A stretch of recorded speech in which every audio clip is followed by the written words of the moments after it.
president és un dels moments més emocionants que tens quan et veus amb els nostres herois, no? I tens l'oportunitat de saludar personalment a persones a les que has admirat, has estimat.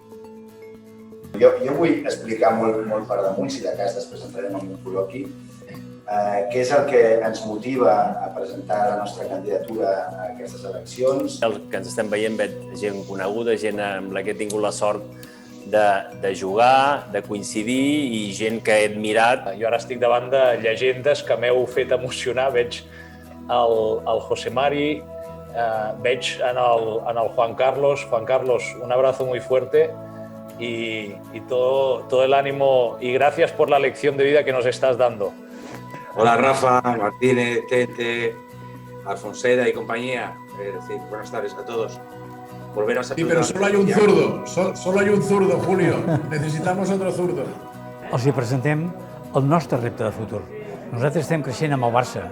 Hem de créixer com a agrupació, hem de créixer com a exjugadors.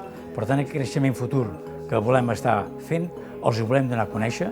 Avui en dia ja no portem l'escut de l'agrupació, avui portem l'escut del Barça. Per tant, moltes de les nostres activitats que fem les volem comunicar prèviament perquè estiguin d'acord amb nosaltres i fer créixer aquesta marca del Barça, aquesta marca de l'agrupació.